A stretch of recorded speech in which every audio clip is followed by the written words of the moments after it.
인천공항과 연결되어 있는 공항철도의 입구, 목에 호루라기를 메고 있는 다소 특이한 외국인 여성들 수십 명이 당황한 표정을 짓고 있습니다. 심지어 한 여성은 동료에게 이럴 줄 알았다는 말을 쏟아내며 목에 있던 호루라기를 바닥에 던지고는 어딘가로 가버리는데요. 그런데 바로 그 순간 한 한국인 여성이 다가오더니 외국인 여성들에게 뭔가 적힌 메모장을 건넵니다. 메모장을 받아든 외국인 여성들은 이내 당황해서 어쩔 줄 모르고 한국인 여성의 손을 잡고는 바닥에 주저앉고 마는데요. 과연 한국을 방문한 프랑스 여자심판협회는 한국에서 무슨 일을 겪은 것일까요? 안녕하세요. 저는 프랑스의 파리에서 축구연맹의 여자 심판으로 근무하고 있는 브리짓 라에라고 합니다. 프랑스의 몇 없는 여자 심판으로 각종 축구대회나 청소년 팀의 심판을 맡고 있는 저는 얼마 전 한 동료의 제안으로 처음 맞이하는 여름 휴가를 한국으로 떠나게 되었는데요. 여자심판협회의 특성상 적은 근무 인원 때문에 휴가 또한 교대로 가야 되는데 저는 뜻밖의 한국으로 가자는 동료의 제안이 그렇게 달갑지는 않았습니다. 저뿐만 아니라 다른 동료들도 굳이 한국으로 가는 것보다는 차라리 프랑스 내부에 관광을 하는 것이 어떻겠냐며 설득을 해보기도 했지만 평소 한국의 드라마에 푹 빠져있던 동료 소피는 자신이 퇴사하기 전 마지막 소원이니 한 번만 다 같이 한국으로 여행을 가자고 하더군요. 소피는 재계약을 하지 않아 내년부터 심판협회의 근무가 종료되는 인원이었기에 저와 동료들은 어쩔 수 없이 그녀의 부탁을 들어줄 수밖에 없었고 그렇게 별로 달갑지 않은 한국으로의 여름 휴가를 떠나게 되었습니다. 사실 한국으로 떠나기 직전까지도 저희 심판협회 이사장님께서는 모두가 함께 한국으로의 여행 계획 결제를 올린 것을 보고 뜬금없이 무슨 한국이냐며 모처럼의 여름 휴가가 아깝지 않냐는 폭소를 터뜨렸기에 한국으로의 여행 출발 전부터 그다지 기분은 좋지 않았는데요. 그런데 별 기대를 하지 않고 처음 도착한 아시아의 나라 한국은 뜻밖에도 저희 예상을 완전히 뒤집어버리고 말았습니다. 여행으로서는 별로 볼 것이 없다고 생각했던 한국은 왠지 모르게 프랑스보다 훨씬 공항과 연결되어 있는 교통들이 잘 정비되어 있었고 이러한 교통 편의성 때문인지 프랑스에서는 보기 드물게 공항 외부에서 걸어다니며 여유를 즐기는 관광객들이 상당히 많이 보였는데요. 보통 프랑스에서는 공항 외부에 아무런 인프라가 없는 경우가 많거나 치안이 좋지 않은 경우도 많아서 공항 바깥으로 나가는 것을 극도로 꺼리는데 신기하게도 한국에 있는 외국인 관광객들은 이미 이러한 한국의 편리함을 알고 있는지 거리낌 없이 공항 외부의 인프라를 즐기고 있었기 때문입니다.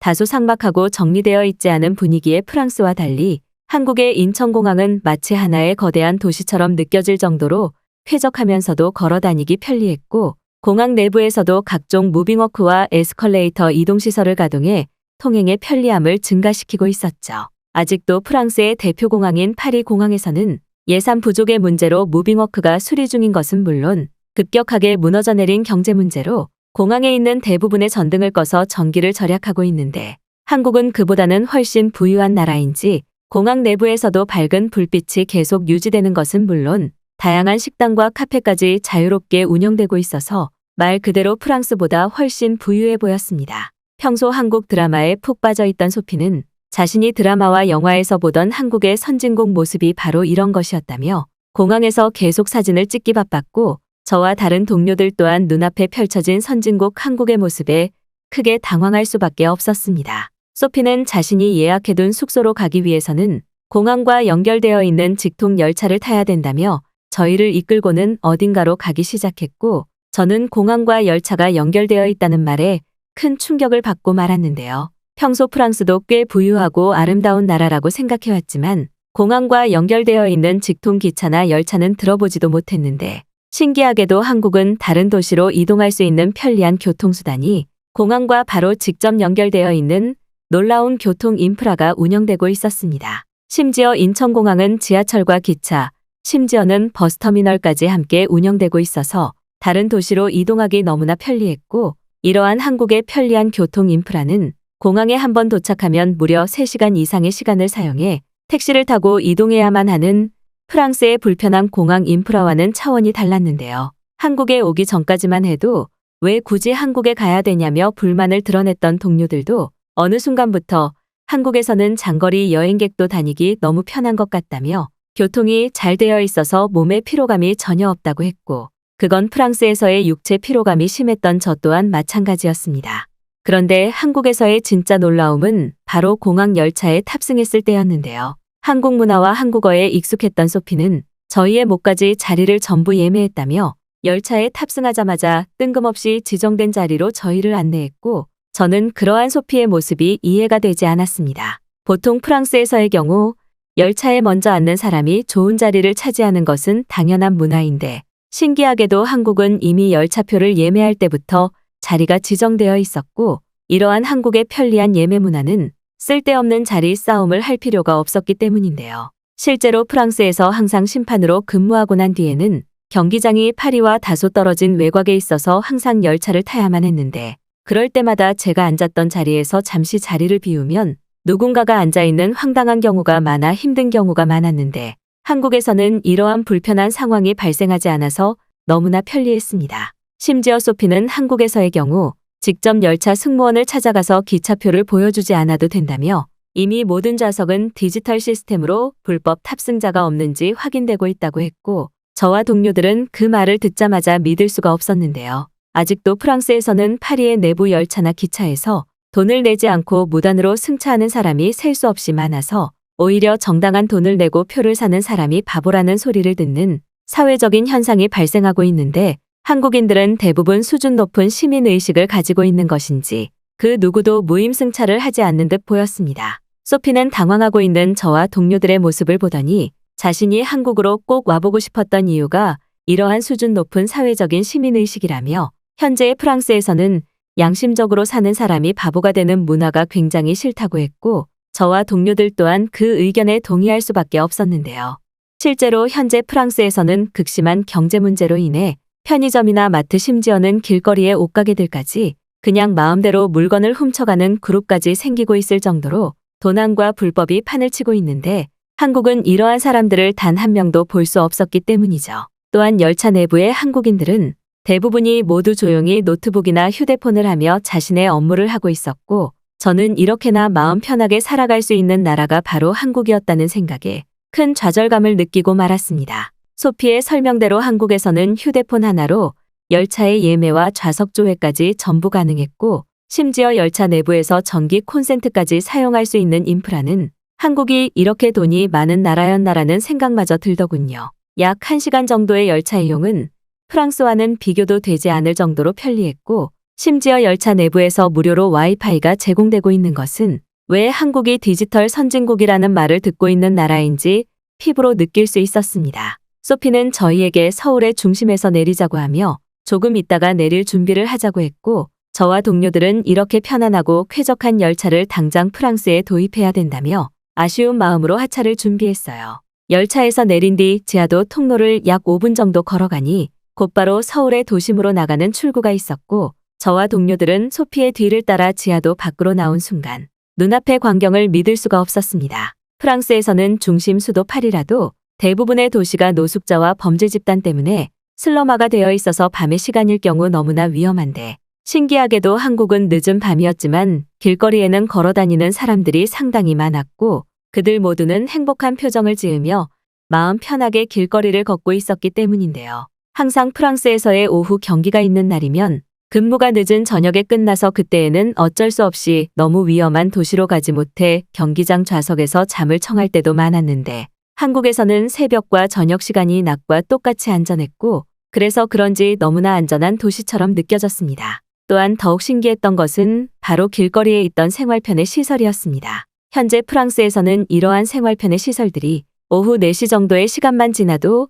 위험한 치안 때문에 문을 대부분 닫아버려서 저와 같은 야간 근무가 있는 사람들이 이용하기에는 불편한 경우가 많은데, 놀랍게도 한국은 저녁 8시가 넘어가고 있는 시간이었음에도 길거리에서 편의점이나 백화점은 물론 코인 세탁소와 야간은행 ATM 기계까지 편리하게 모두 사용이 가능했는데요. 소피는 한국의 드라마에서 봤을 때에도 한국인들의 삶은 시간에 전혀 제약을 받지 않는 편리한 삶을 살고 있었다면서 프랑스는 살기 너무 불편하다고 했고, 저와 동료들 또한 소피의 그러한 의견에 동의할 수밖에 없었죠. 그런데 한참을 길거리를 구경하던 바로 그 순간, 저희와 함께 한국으로 휴가를 왔던 엘링코가 팔이 이상한 것 같다며 고통스러운 표정을 짓기 시작했습니다. 엘링코는 프랑스의 국제 심판으로 꽤 오랜 시간 근무를 했던 인원이었지만 급작스러운 사고로 한쪽 팔에 1급 의수를 착용하고 일상생활을 했었는데 아마도 의수에 문제가 생긴 것 같아 보이더군요. 프랑스에서 있을 때에도 엘링코는 의수가 이상하거나 불편하면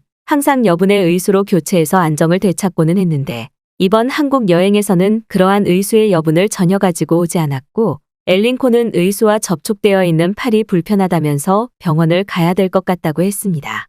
하지만 주위를 아무리 둘러봐도 당장 병원으로 보이는 건물은 전혀 보이지 않았고 심지어 프랑스에서도 일반적인 병원에서는 엘링코의 의수와 팔에 관한 진단을 하기에는 너무 어렵다며 진료 자체를 거부했던 상황도 있었기에 저는 더욱 큰 패닉에 빠지고 말았는데요. 그런데 바로 그때 소피는 빨리 따라오라는 말과 함께 저와 엘링코를 이끌고 어딘가로 가기 시작했고 약 5분 뒤 소피의 안내에 따라 도착한 건물 앞에서 저는 그만 화가 날 수밖에 없었습니다. 1분이라도 빨리 병원으로 가야만 하는 위급한 상황이었는데 뜬금없이 소피는 한 대형 마트 앞으로 저희를 안내했던 것이었고 저는 소피에게 제정신이냐며 화를 내고 말았는데요. 그런데 바로 뒤에 들려온 소피의 대답은 저와 엘링코를 더욱 당황하게 만들고 말았습니다.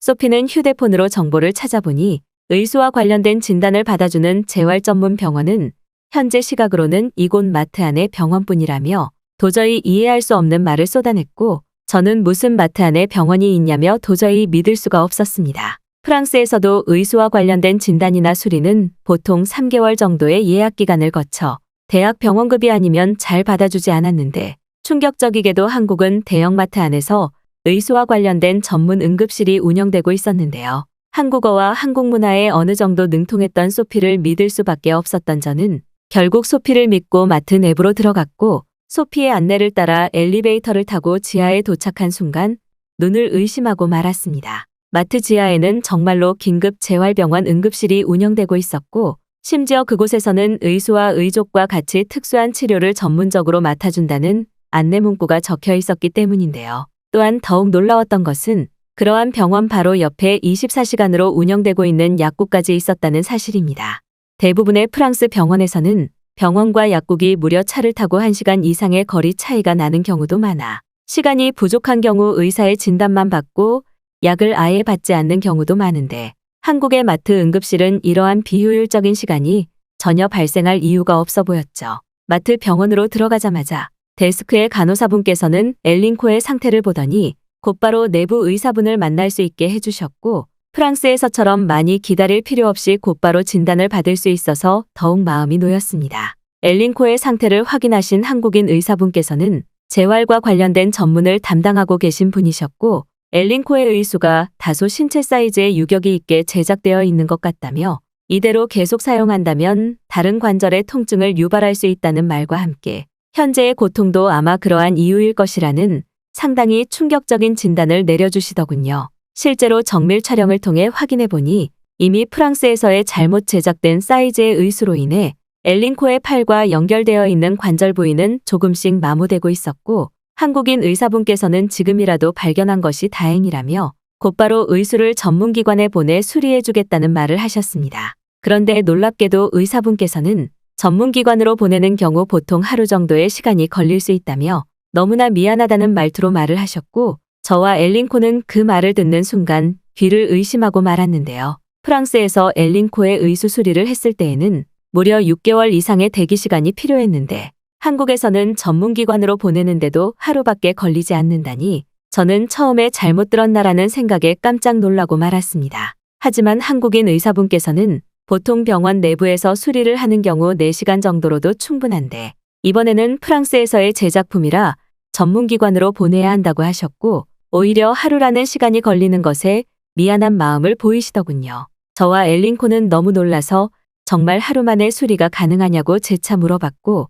프랑스에서는 6개월이 걸렸는데 하루 정도면 정말 믿을 수 없을 정도로 빠른 속도라며 오히려 너무나 감사하다는 말을 연신 반복하고야 말았습니다. 그 순간 저는 프랑스와 한국이 이렇게나 인프라에서 차이가 났구나라는 생각에 그동안 프랑스에서 살아온 시간이 허무할 정도였고 엘링코 또한 이렇게 모든 것이 빠른 나라는 정말 처음 본다며 당황한 표정을 보이고만 있었습니다. 소피는 자신이 왜 한국으로 여행을 오자고 했는지 이해가 되냐면서 의기양양한 태도를 보였고 저와 엘링코는 한국이라는 나라를 알게 돼서 너무나 고맙다는 말을 할 수밖에 없었는데요. 그 후 하루 정도 소요된다는 엘링코의 의수수리는 그보다 더욱 빠른 10시간 정도로밖에 시간이 걸리지 않았고, 심지어 병원 측에서는 택배 서비스를 이용해 저희의 호텔 숙소로까지 직접 배송을 해줘서 더욱 편리하게 의수를 받아볼 수 있었습니다. 엘링코는 남은 일주일의 휴가 기간 동안 빠르게 받아볼 수 있었던 새로운 의수로 편하게 휴가를 즐길 수 있었고,